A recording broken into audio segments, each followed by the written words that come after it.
The stink of burnt barley still clung to Cale's tongue when the first torch sailed over the wall and landed in the haystack.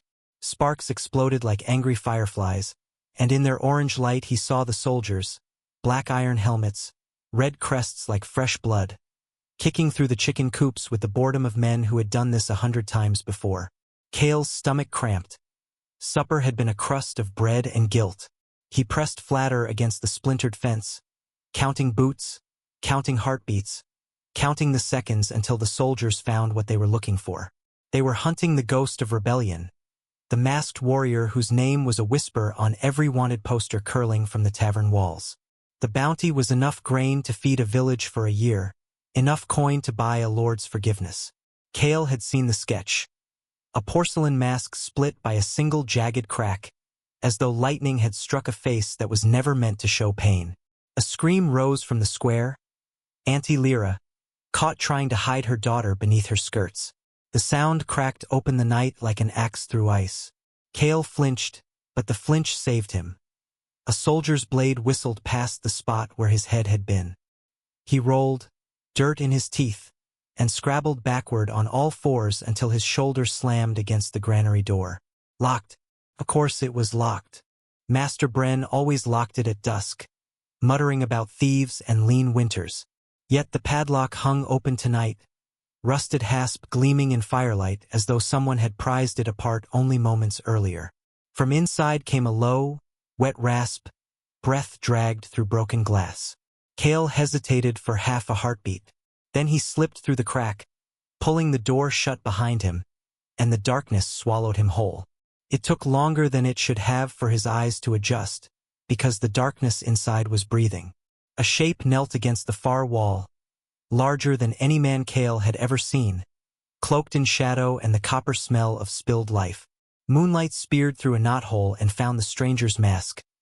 Pale, cracked, a spiderweb fracture running from brow to chin. Beneath it, eyes the color of storm-touched jade fixed on him with the stillness of a predator who has decided not to kill. Yet, the warrior's sword lay across his lap, runes etched along the fuller pulsing faintly, like the heartbeat of something caged in steel. Every pulse shed a whisper of green light across the earthen floor, revealing straw flecked with crimson. One gauntlet hand was pressed to the warrior's side. Blood seeped between metal fingers, slow and thick as molasses. Outside, boots thudded closer. Torchlight seeped through the warped planks, painting stripes of fire across the stranger's mask. Cale's chest hammered so loudly, he feared the soldiers would hear it. He pressed his back against a sack of rye, feeling kernels shift like tiny bones. Voices drifted in coarse, amused. Ghosts wounded, one sneered. Won't get far. Check every shed, every cellar. Lord Marrow wants that mask for his mantle. The warrior's eyes never left Cale's face. They held no plea, only a question. How much is your life worth to you, boy? Cale swallowed. His mother's voice echoed. Help those who cannot help themselves, even when the world burns. His father's, colder. Survival first, stories later. The granary smelled of grain and death, and the choice tasted like ash. He crawled forward, straw rustling like dry bones. The warrior tensed, one hand tightening on the sword hilt. Cale raised both palms, empty, trembling, and mimed lifting, hiding. Then he pointed to the false floor beneath the farthest sacks, the one Master Bren used to stash tax grain before the collectors arrived. It was barely wide enough for a man curled like a child. The warrior studied him for a breath that lasted a lifetime. Then slowly he nodded. When he moved, it was with the controlled agony of someone who had learned to function while broken. Blood left a slug trail. Across the floor, Cale lifted the plank, revealing the hollow space reeking of mildew and last year's barley. The warrior lowered himself inside, sword clutched to his chest like a prayer. His cloak caught on a nail. Cale tore it free, the fabric whispering surrender. Just as the plank settled back into place, the door exploded inward. Torchlight flooded the granary, turning dust motes into fireflies. A soldier's silhouette filled the frame, blade dripping torch oil. Cale stood frozen. A skinny boy in a too large shirt, eyes wide with the perfect imitation of terror. "Seen anyone, Runt?" The soldier's voice was bored, already moving on. Kale shook his head, pointed toward the hills beyond the village. "Saw a shadow running that way. Could have been a wolf." The soldier snorted, spat, and left without closing the door. The torch's glow receded, taking the heat with it. In the sudden quiet, Kale heard his own pulse and, beneath the floorboards, the soft, steady rasp of the ghost breathing. He waited until the last bootstep faded into the crackle of burning homes. Then he knelt, lifted the plank, and looked into those storm-green eyes one more time. The warrior lifted a gloved finger to the cracked lips of his mask. A silent promise or a warning, Kale couldn't tell. Outside, the village burned.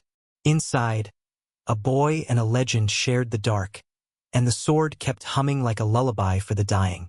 Dawn crept over the ashen mountains like a thief, pale light picking through smoke that still rose from where the village had been. Kale stood at the tree line, bare feet blistered on frostbitten ground, watching the last roof beam collapse in a shower of sparks. The heat of it reached him even here, warm enough to remind him he was alive, sharp enough to brand the memory of every scream into bone. Behind him, the warrior leaned against a pine, mask cracked further from the night's flight. Blood had dried in rust-brown petals across his tunic. He said nothing. The silence between them was thicker than the smoke. Kale's mother had always told him fire spoke when wood gave up its ghosts, but this fire only roared, wordless and cruel. They walked. By midday, the air thinned and the pines grew stunted, twisted by wind that carried the taste of metal. Kale's stomach gnawed itself, but grief was heavier than hunger. He kept seeing Auntie Lyra's face as the soldiers hauled her away. Mouth open, eyes wide, a look that asked why the world had teeth. Each time the memory surfaced, his fingers found the fresh cut on his palm. The phoenix sigil, still raw, still weeping. The warrior moved like something half-dead but impossible to kill. Every fifth step he paused, pressed a gloved hand to his side, breathed through clenched teeth. Kale wondered if the wound smelled of infection yet, but he didn't ask. Questions felt dangerous, as though words might shatter the thin thread tying them together. They reached a cave mouth at twilight. Inside, the darkness was soft and cold, a relief after the furnace of the valley. The warrior lowered himself to the stone floor with the care of a man handling brittle glass. Kale gathered pine needles for a bed, hands shaking so hard the needles scattered like startled insects. He thought of his father's hands, calloused and sure, gripping a scythe at first light. Those hands were ash now. Night fell hard. Outside, wind howled like hounds. The warrior removed his mask, slowly, as though unveiling a secret, and Kale saw the face beneath. Angular, pale, scarred along the left cheek in a line that mirrored the crack in the porcelain. Eyes the color of storm-season wheat regarded him without mercy or kindness. The warrior spoke for the first time since the granary. His voice was gravel over ice. "You fed me to wolves once," he said. "I owe you a life." Kale swallowed. The words felt too large for his throat. "They took my mother, my sister, everyone." The warrior nodded once, as if that settled something. Then he reached into a pouch at his belt and drew out a strip of black cloth, fine as spider silk, cold as river stone. He tied it around Kale's wrist, tight enough to leave marks. "From now on," he said, "you bleed with me." They stayed in the cave 7 days. Each dawn, the warrior carved a new line into the cave wall with the tip of his sword. Tally marks for the dead. Kale learned to hold the blade without flinching, learned the weight of it, the way it wanted to keep moving once it tasted air. His palms blistered, burst, blistered again. The warrior watched, corrected, said little. On the third night, Kale woke to the sound of steel sliding across whetstone. The warrior sat cross-legged beside the embers, mask off, sharpening the sword by firelight. Sparks danced along the edge like captive stars. Kale studied the scar that ran from temple to jaw, puckered, angry, a story without words. "Who did that to you?" he whispered. The warrior paused, stone silent. Then, the man who burned your village. The next morning, training began in earnest. The warrior set a pine cone on a fallen log 30 paces away. Cut it, he said. Kale swung. The blade bit air. Again. Again. By dusk, the log was splintered kindling and the pine cone sat untouched, smug and whole. The warrior did not smile, but something in his eyes loosened. They ate what they could catch. Snow hares, bitter roots, once a half-frozen trout from a stream that sang under ice. Hunger became a constant companion, gnawing but familiar. Kale's ribs sharpened. His wrists thinned to bird bone. Yet his grip on the sword grew steadier, his stance wider. One afternoon, clouds gathered like bruises. The warrior took Kale to a clearing where wind scoured the grass flat. He drew a circle in the dirt with the sword's tip. "Stand inside," he said. "Do not leave until the circle is empty." Then he attacked. It was not teaching. It was survival. The flat of the blade caught Kale's shoulder, his thigh, his ribs. Always just hard enough to bruise, never to break. Kale stumbled, fell, tasted iron. Each time he rose slower. Each time the warrior's eyes grew colder. By dusk, Kale lay bleeding in the circle, chest heaving. The warrior knelt, pressed 2 fingers to the phoenix scar. The wound had scabbed but never closed. It throbbed in time with Kale's pulse. "This mark," the warrior said, "remembers what you lost. Let it remember what you'll become." That night, Kale dreamed of fire. Not the hot, hungry flames that had devoured his village, but a slow, steady burn, embers beneath ash, patient as vengeance. When he woke, the warrior was gone from the cave. For one panicked heartbeat, Kale thought himself abandoned. Then he saw the sword driven point first into the ground beside him, the mask resting atop it like a face waiting to be worn. Carved into the cave wall, fresh and deep, were new tally marks. Not for the dead, but for days survived. Beneath them, a single word: remember. Kale wrapped his bleeding palm around the sword's hilt. The steel was cold, but it warmed quickly against his skin. Somewhere beyond the mountains, the man who had taken everything laughed in a palace of marble and lies. Kale breathed in smoke that wasn't there, tightened the black cloth around his wrist, and began the long walk down to where the world still burned. The city of Firestone rose from the valley floor like a blade thrust into the sky, white marble walls banded with crimson banners that snapped in the wind like fresh cuts. Kale watched from the back of a prisoner cart, wrists shackled, the phoenix scar on his palm itching beneath iron. 3 years had carved the softness from his face. Hunger had honed it to sharp angles, and the sword strapped across his back no longer felt borrowed. Around him, 20 other rebels slumped in silence, each branded with the same sigil. A black circle split by a single red line, the mark of treason. The cart lurched through the triumph gate. Trumpets screamed. Citizens lined the avenue, throwing flowers that wilted before they touched the stones. Children waved miniature flags stitched with the emperor's serpent crest, 3 heads devouring their own tails. Kale's stomach turned. He had come here to kill that crest. At the far end of the avenue, the palace of 9 spires waited, its highest tower capped in gold that caught the sun like a threat.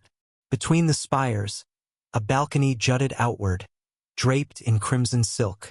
A figure stood there, tall, armored in black lacquer scaled like dragon hide. Sunlight glanced off a mask of polished obsidian, featureless save for a single jagged crack running from left brow to chin. The crowd roared, the ghost of rebellion. Except the ghost now wore the emperor's colors.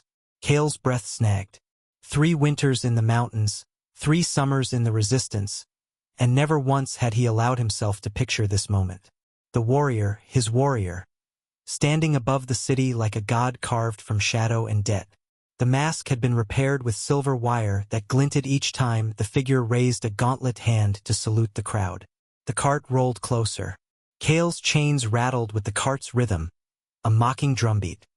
He studied the balcony, searching for tells. The set of the shoulders, the way the left hand rested on the pommel of a sword too familiar. A scar across the knuckles.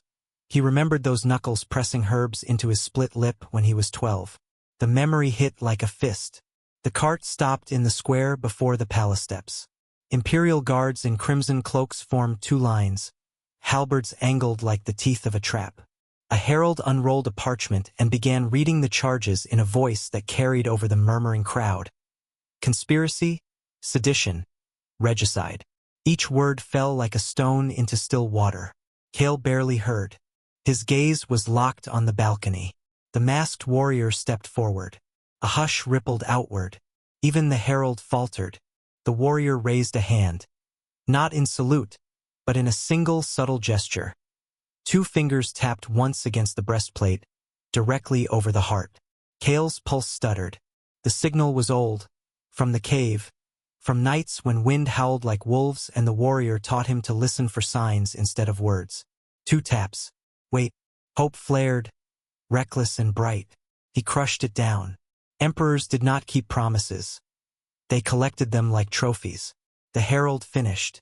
Guards dragged the first prisoner to the block. The crowd pressed closer, hungry. Cale smelled their sweat, their excitement. He flexed against the shackles, testing for weakness. There was none. Then the warrior spoke. The voice was deeper, edged with authority, but the cadence, that slight pause before the vowels, was unmistakable. "Bring the boy with the scar," the warrior commanded. Guards hesitated. The herald blinked. The order had not been in the script. But the mask turned toward them, and they obeyed. Cale was hauled from the cart, chains clanking. Each step toward the palace steps felt like walking across broken glass. The warrior descended slowly, cloak billowing. Sunlight caught on the mask's crack, turning it into a streak of molten silver. They met at the foot of the stairs, close enough for Cale to see his own reflection in the obsidian. Gaunt, filthy, eyes too old for 17. Close enough to smell leather and steel and something faint. Beneath pine smoke, maybe memory. The warrior studied him. The mask's surface betrayed nothing, but the eyes behind it flickered, green flecked with storm gray. Recognition passed between them like a spark leaping dry grass. Cale's lips shaped a name he had not spoken in 3 years.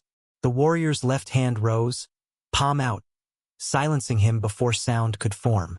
"On your knees, rebel," the warrior said, loud enough for the crowd. Cale knelt. Stone bit into his shins. The warrior drew the sword, Cale's sword, the one he'd carried across 3 provinces, the one whose hilt still bore the nicks from his clumsy first lessons. The blade hovered at Cale's throat. The crowd held its breath. The warrior leaned close, voice dropping to a whisper meant only for Cale. "Trust me one more time," he murmured. "And remember the circle." Cale's scar throbbed. The circle. The training ground where wind scoured grass flat and a boy learned to stand when the world wanted him to fall. The blade lifted. The warrior turned to the herald. "This one dies by my hand," he declared. "Alone. In the throne room. Now." The herald opened his mouth to protest, but the warrior was already moving, dragging Cale up the marble steps. The crowd cheered, mistaking cruelty for spectacle. Cale stumbled, chains scraping stone. At the top, the palace doors yawned open, dark mouth, sharp teeth. Inside, the corridor stretched long and cool. Torches guttered in sconces shaped like serpents. Halfway down, the warrior shoved Cale into an alcove. His gauntlet hand moved to the mask. The crack widened under pressure. The obsidian split along the old fault line, falling away in 2 perfect halves. Thus, not the name from wanted posters, not the title whispered around campfires. Just Voss, older, scarred, eyes unchanged. The scar on his cheek matched the mask's fracture exactly. "I told you," he said quietly. "I owe you a life." Behind them, footsteps echoed. Guards coming to collect the prisoner. Voss pressed something into Cale's palm. A key, cold iron, small enough to hide in a fist. "Choose," he whispered. "The rebellion or me. You can't have both." The footsteps grew louder. Voss slipped the mask back on, becoming the ghost again. Imperial executioner, emperor's shadow, savior or betrayer depending on the angle of the light. Cale closed his fingers around the key, feeling the weight of futures balanced on a blade's edge. The doors at the end of the corridor swung open. Torchlight spilled in like blood. Above them, the serpent banners stirred in a wind that smelled of endings. The antechamber was smaller than Cale remembered. No bigger than the granary cellar where he had once hidden a dying man, but colder. Frost feathered the iron hinges of the single door that separated him from the throne room beyond. Through the keyhole, torchlight writhed across marble like liquid gold, and the low thunder of the crowd pressed against the walls. Thousands of voices chanting for blood. Drums began, slow, deliberate. 1, 2, 3. Each beat matched the pulse in Cale's ears. He stood barefoot on stone so cold it burned. Shackles replaced by the thin iron key Voss had pressed into his palm. The key was no longer cold. It had warmed against his skin until it felt like a living thing, pulse for pulse, secret for secret. Voss's voice from minutes earlier still scraped along the inside of his skull. Choose. The rebellion or me. Behind the door, the drums quickened. 4, 5, 6. Cale closed his eyes and saw the circle in the mountain clearing. Dust swirling under Voss's blade. The days when pain was a lesson and mercy was a shared silence. He smelled pine smoke that wasn't there, heard the crackle of a village burning that had never stopped. 7. He opened his eyes. On a low table beside the door lay the sword Voss had carried since the cave, the one whose runes once glowed green like trapped fireflies. Now the blade was dull, bled of light, as if it, too, waited for a verdict. Next to it rested a strip of black cloth, the same silk that had once cinched his wrist in promise. Cale picked up the cloth. The weave was frayed, edges singed by battles he hadn't fought. He pressed it to his nose. It still carried the faint scent of pine pitch and blood. He folded it once, twice, until it became a small, dark square, memory made manageable. 9. The drums paused. In the hush, a single voice rose from the throne room, high, ceremonial, carrying the proclamation of death. Cale didn't catch the words. They dissolved against the hammering in his chest. He stepped to the door and pressed his forehead to the cold iron. Through the keyhole he saw Voss, masked once more, standing at the foot of the dais. The obsidian face reflected torchlight in fractured shards. Crimson banners rippled above him like fresh wounds. Between Voss and the golden throne stretched a strip of black carpet, an executioner's road. Cale's hand found the lock. The key slid in without resistance, as if the mechanism had been waiting for him since the first night he hid a stranger in straw and darkness. He felt the tumblers click, one by one, like small bones resetting. 10. The drums resumed, faster now, urgent heartbeats counting down to steel on stone. Cale's fingers tightened around the key. The sword on the table seemed to lean toward him, hungry for motion. He pictured lifting it, imagined the arc it would cut through torchlight, the sound it would make parting the mask from the face beneath. He saw, too, the rebellion waiting in the catacombs beneath the city. Faces smeared with soot, hands clutching crude blades, believing the ghost had finally come to open the gates from the inside. If he opened this door with steel, Voss would die. The gates would remain closed. The rebellion would bleed out in the streets. If he opened it with the key, Voss would live. The gates would swing wide. But the rebellion would owe its victory to the man who had served the emperor they sought to destroy. 11. Cale's breath fogged the iron keyhole. He tasted salt, sweat or tears, impossible to tell. He thought of his mother's voice the night before the soldiers came. Courage is choosing the harder right over the easier wrong. Then he thought of Voss's whisper in the corridor. Trust me one more time. 12. The drums reached a crescendo and abruptly stopped. Silence poured into the antechamber like water into a drowning man's lungs. Somewhere beyond the door, steel rasped free of a scabbard. Cale looked down at the key. His teeth glinted, tiny and sharp. He looked at the sword, mute, patient, lethal. He felt the phoenix scar throb beneath the cloth on his wrist. A second heartbeat, remembering every loss. He turned the key. The lock surrendered with a soft, definitive click. The door did not swing open. It merely relaxed, ajar by the width of a whisper. Cold air from the throne room slid through the crack and kissed his face. He smelled incense, blood, and fear. Kale stepped back. He did not pick up the sword. He slipped the black cloth into his pocket, pressed the flat of his hand against the scar on his palm, and pushed the door. Hinges groaned, once, twice, then held. Torchlight spilled across his bare feet, washing them gold. Beyond the threshold, Voss's masked head turned toward the sound. For a heartbeat, the world narrowed to two pairs of eyes. Storm green behind porcelain, and the boy who had once hidden a dying man in straw. The drums did not resume. The crowd did not roar. Somewhere in the distance, a single bell began to toll, slow, measured, inevitable. Kale took one step across the threshold. The door closed behind him with the soft, final sound of steel sliding home. The throne room was a kiln of torchlight and blood. Sunlight, fractured by stained glass serpents, painted the floor in shifting greens and reds, so that every corpse looked like a drowned forest.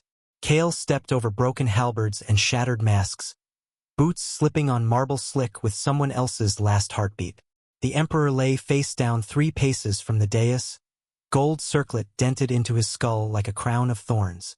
Voss knelt beside him, sword driven through imperial ribs and into the stone beneath, pinning both tyrant and blade in a final, wordless signature. The mask was gone, shattered somewhere between the first clash and the last. Voss's face, pale and scarred, glistened with sweat and rain that had blown in through shattered lancet windows. The crack along his cheek had split wider during the fight. Blood threaded it like crimson lightning. He looked up when Kale approached, eyes the same storm green as the day a boy had hidden him in straw and darkness. Around them, the rebellion survivors formed a loose circle, ragged, breathless, unwilling to lower their weapons until the story ended.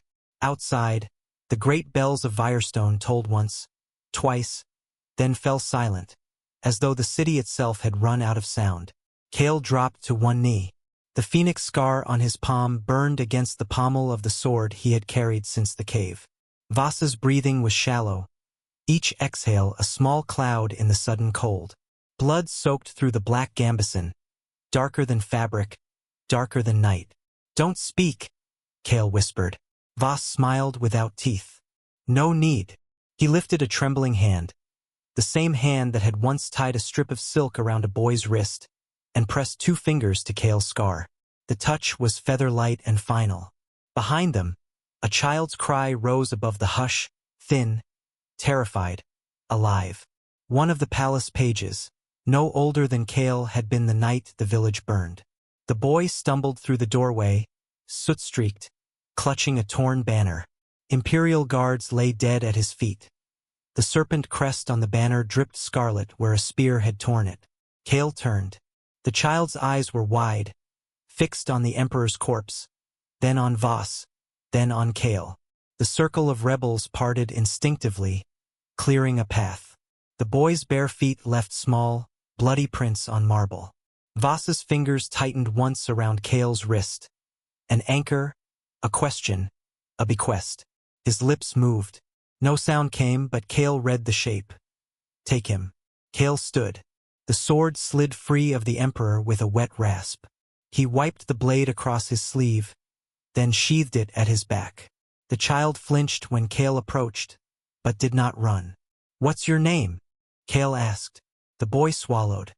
"Corin." Kale crouched until they were eye level. He unwrapped the strip of black silk from his own wrist, frayed now, faded, but still smelling faintly of pine pitch, and tied it around Corin's smaller hand. The knot was the same knot Voss had taught him years ago. Simple, unbreakable. "You're coming with me," Kale said. Corin looked past him to Voss, who had lowered his head, eyes closing. The scar along the older man's cheek looked suddenly fragile, as though the lightning had burned itself out. Kale reached back, pressed 2 fingers to Voss's pulse. Once, twice, then let the hand fall. The rebels began to move, some toward the treasury, others to the balconies, all of them trying to believe the war was over.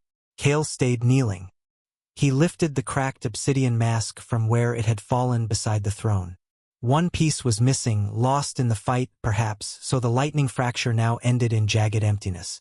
He set it gently on Vasa's chest, over the heart. Wind sighed through broken stained glass, carrying the scent of pine smoke from distant funeral pyres. Somewhere below, a lone trumpet sounded retreat. Kale rose, took Corin's small hand in his scarred one, and walked toward the shattered doors. Behind them, the throne room settled into stillness. The emperor cooling, the sword gleaming, the mask cracked open like a secret finally told.